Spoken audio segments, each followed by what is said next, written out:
Olá, turminha. Espero que estejam todos bem. Hoje a gente vai para mais uma aulinha de atendimento domiciliar, entendendo um pouco dos pacientes, né, desse perfil de pacientes que a gente atende, aquilo que a gente consegue fazer com relação à nutrição, né,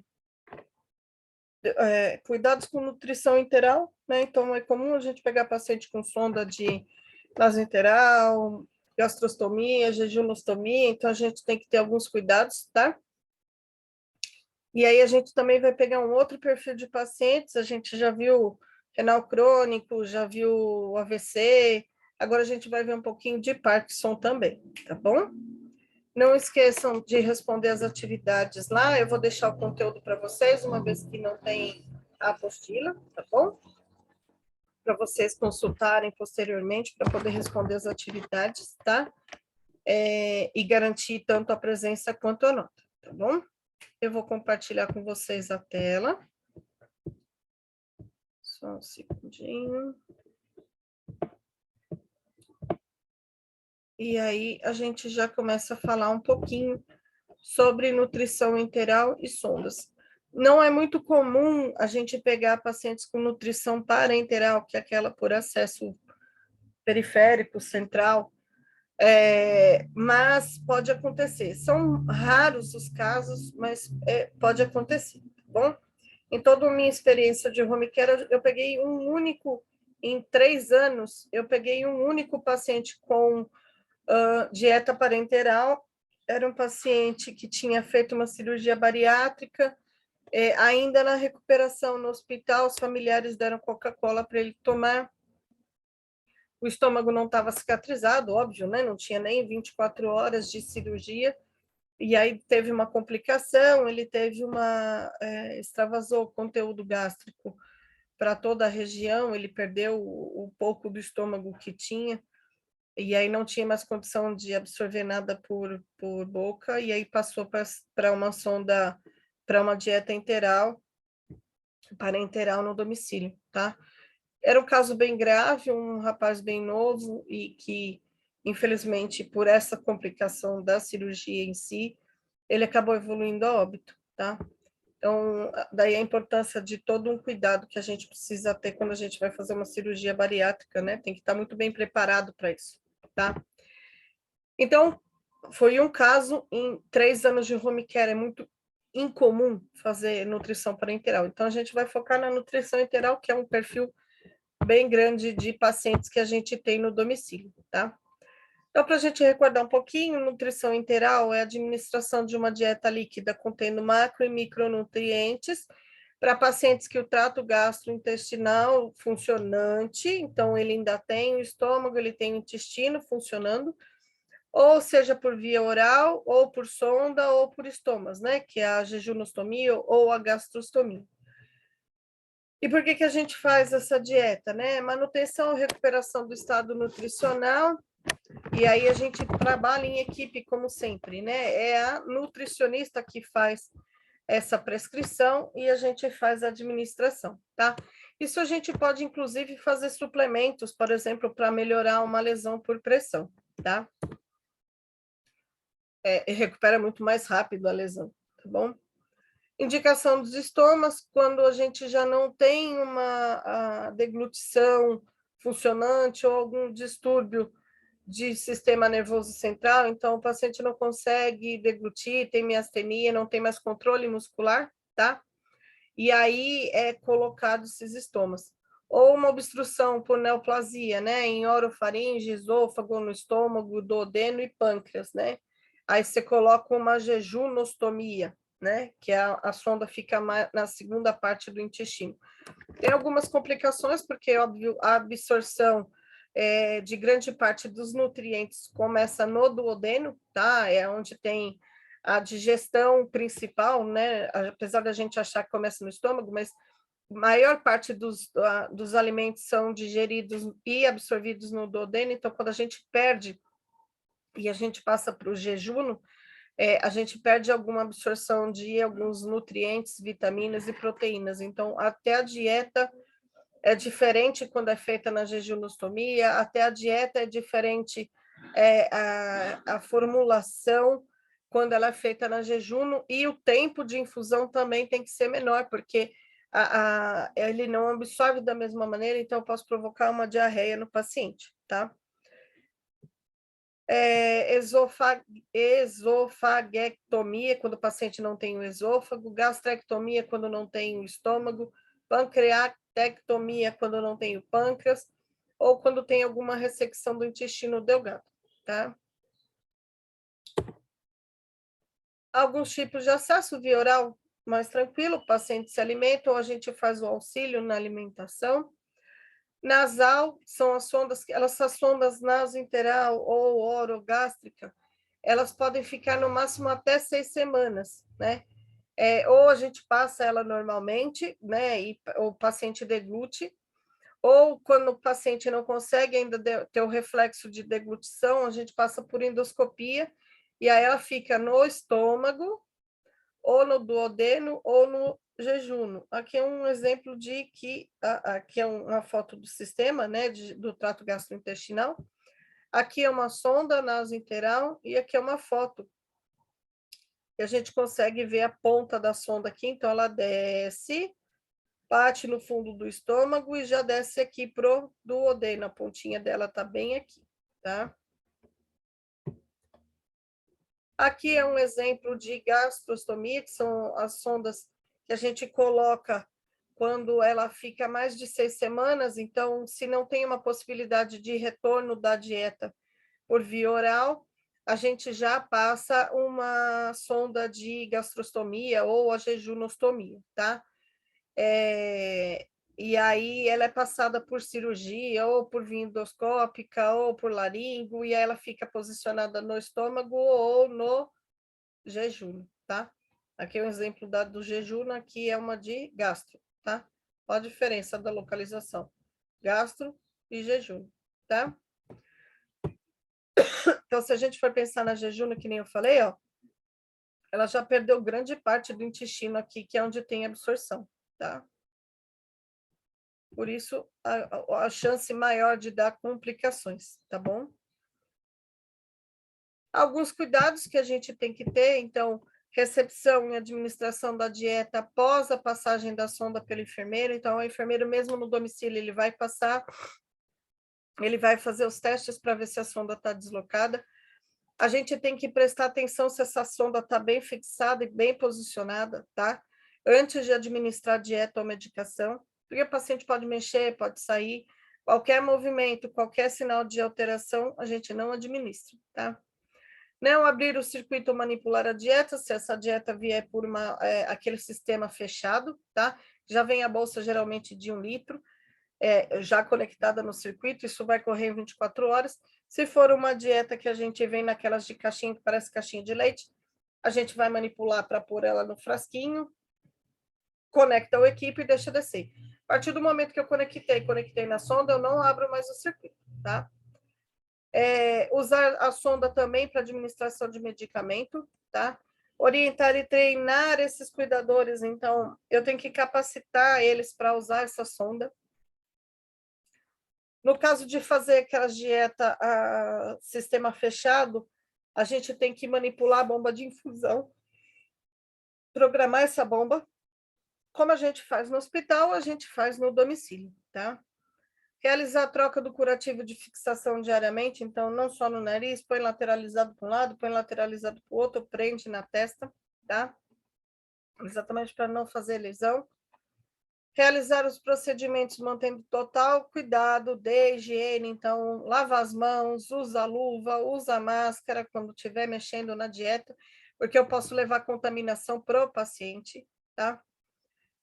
Aqui tem até um modelinho, ó, aqui é um sistema fechado e aqui é um sistema aberto, né? Que a gente pega a caixinha e coloca a dieta aqui, tá? A dieta tem que se atentar que ela nunca pode estar refrigerada, então, apesar dela ficar na geladeira para conservar, eu tenho que administrar ela em temperatura ambiente, então tira uns 15, 20 minutos antes, espera ficar na temperatura, porque senão eu vou provocar uma hipotermia no paciente, a gente não come comida fria, né? Então, a dieta líquida também não pode ser administrada fria, tá? Conferir o rótulo e os dados da dieta com o paciente ou familiar para ver se a dieta prescrita é a dieta que você está na mão. Confirmar a localização da sonda antes da administração da dieta, tá? Então, ou do medicamento. Então, por vezes eu vou aspirar para ver se volta conteúdo, que já me garante que ela está no estômago e não no pulmão.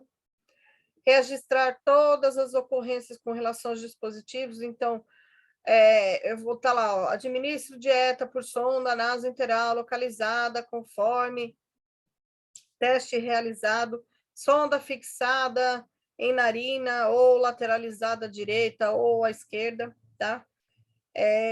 Quanto de administração que foi, o decúbito que o paciente estava em decúbito de 30 a 45 graus, ninguém come deitado, então o paciente que está com sonda também não vai comer deitado em casa, tá? Prevenção de algumas complicações gastrointestinais, metabólicas, mecânicas, pulmonares e infecção. Então, não posso administrar dieta com velocidade rápida, ela tem que ser administrada no mínimo 30 minutos a 1 hora, essas do sistema aberto, tá? Complicações metabólicas, então, se eu tiver qualquer alteração gastrointestinal, eu vou alterar, que o paciente vai fazer diarreia, eu não vou ter absorção de nutrientes. Mecânicas e pulmonares, então, mecânicas, né, por posicionamento, eu vou provocar lesão, então, eu tenho que prestar atenção nisso. Pulmonar, se essa sonda está no pulmão, eu vou matar o paciente, então, testar essa sonda, garantir que ela estava na posição que foi deixada pelo enfermeiro que passou, e prevenção de infecções, porque eu tenho que manter um mínimo do mínimo de uma boa higiene quando eu estou administrando qualquer dieta, tá bom? Voltando agora para os nossos pacientinhos que eu vou atender, então, o Parkinson é uma doença comum, né? Atinge mais de 200 mil brasileiros e 1% da população mundial com mais de 65 anos, segundo a OMS, tá? Então, daí a gente vê o quanto que a gente pode pegar esse tipo de paciente em casa, tá? Existe, por conta da evolução da doença em si, a gente precisa ter um acompanhamento, cuidado especial, acompanhamento de médico, né? Em casa é um meio de trazer o conforto para esse paciente no momento delicado, porque a doença não tem cura, tá? Ela só vai evoluindo e perdendo os movimentos de forma gradativa, tá? Então, aí o paciente, além dos tremores, não vai conseguir mais se comunicar, não vai conseguir mais deambular, vai ficar dependente de medicações por sonda, tá? Então, ela só vai evoluindo, tá? E essa doença foi diagnosticada e caracterizada como mal de Parkinson em 1817, então é uma doença muito, muito grave, muito, muito antiga, na verdade, e o Parkinson foi quem descreveu as características desse mal lá em 1817, tá? Nessa época, ele atendia 6 pacientes, né?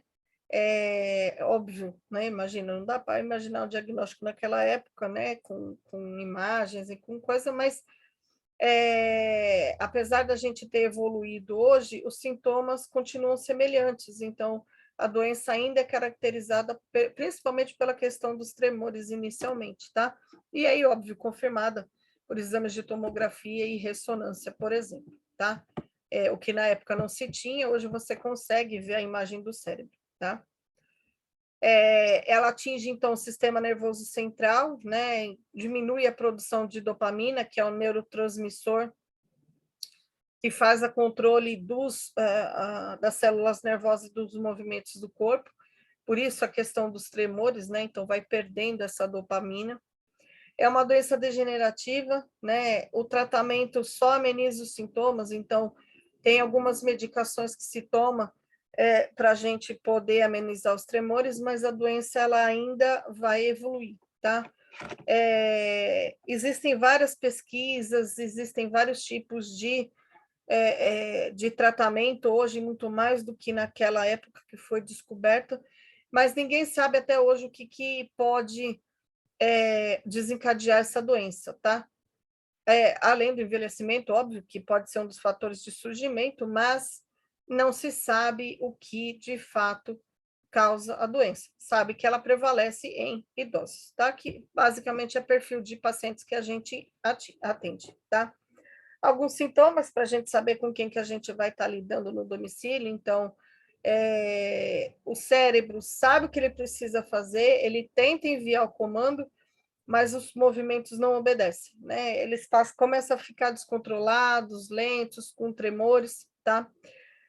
O paciente começa a ter rigidez, então ele não consegue movimentar as articulações, punho, cotovelo, ombro, tornozelo, por isso a dificuldade começa de locomoção. Mesmo que ela atinja o cérebro, o que é um tanto quanto complicado para esse tipo de paciente, ele não perde a memória, ele não tem alteração cognitiva, né? Então, imagina que a pessoa continua consciente a todo momento, mas sem conseguir fazer as atividades diárias, tá? Então, isso só vai progredindo. Então, as pessoas tendem a desenvolver depressão, ansiedade, alteração do sono, porque ele sabe que essa doença vai evoluir, que ele vai ficar dependente de pessoas e mesmo consciente ele não vai poder e não vai conseguir se comunicar, tá? Alguns cuidados que a gente pode fazer em casa, né? E o domicílio favorece muito o tratamento e a reabilitação do paciente, tá? Porque é o nosso ambiente, né? Eu não estou num ambiente diferente, né? Eu não estou num ambiente que me é estranho, que é o hospital, tá? O cuidado é multiprofissional, então eu tenho físio, fono, nutri, psicólogo, enfermagem, médico, e aí a gente vai entender um pouquinho do papel de cada um, tá? O físio vai tentar deixar o dia a dia desse paciente mais independente, na medida do possível, né? Então, faz algumas atividades para melhorar o equilíbrio, respiração, os músculos, alongamentos, para tentar diminuir ao máximo essas perdas, tá? As fonos, né? Então, tratar, ele vai começar a ter dificuldade de fala, alteração da voz, dificuldade para deglutir, excesso de salivação, começa com engasgos e tosse, o fono vai amenizando de acordo com os sinais e sintomas desse paciente, tá? Alguns terapeutas ocupacionais ajudam, inclusive, ajudam o fono, na verdade, com relação ao posicionamento, adaptação de alguns utensílios, né, para ele poder conseguir comer, tá? É bem interessante algumas adaptações que os terapeutas ocupacionais fazem, tá? O psicólogo, óbvio, né? Então, imagina o paciente consciente, sabendo que a doença dele não tem cura, e aí ele vai desenvolver alguns traços de depressão, a família, né, e os amigos também precisam desse suporte, tá bom? E aí é o papel do psicólogo fazer isso, tá? Ter uma alimentação saudável, então depende da nutri, então ela vai evoluindo a dieta de acordo com as condições de deglutição e alimentação desse paciente, até evoluir para uma via de administração alternativa, né, como uma sonda nasointeral ou como uma gastrostomia, e aí tanto a enfermagem quanto a nutri vai começar o treinamento desses cuidadores, tá bom? A enfermagem, né, então, vai fazer os atendimentos e aquilo que compete a nós com relação à parte técnica, administrar medicamentos, fazer curativo, auxiliar no banho. Se for feita uma cirurgia, existe uma cirurgia que o paciente coloca um marca-passo no cérebro, né? É uma cirurgia bem nova, o procedimento é experimental ainda, mas isso controla muito, diminui quase a zero, praticamente, os tremores e a dificuldade de locomoção, tá? Então, fazer cirurgia, acompanhar em casa, né, esses cuidados pós-cirúrgicos, ver se está com alguma alteração, tá? Além do treinamento do cuidador, tá? O cuidador, nem sempre a família tem alguém para cuidar, então ela elege um cuidador em tempo integral, né? Então, a gente vai treinar esses cuidadores, ensinar o que ele pode fazer com banho, alimentação, medicação, atividades diárias de lazer e tudo que ele vai ficar fazendo no domicílio com esse paciente, tá? O médico, né? Então, ele vai acompanhar esses pacientes, dando um atendimento de qualidade, melhorando algumas medicações, né? Ele pode avaliar se os sintomas regrediram ou progrediram para poder fazer, mudar, inclusive, a medicação, tá bom? Então, essa foi a nossa aulinha de hoje. Espero que tenham entendido. E dúvidas eu estou à disposição. Abraço a todos e até a próxima aula.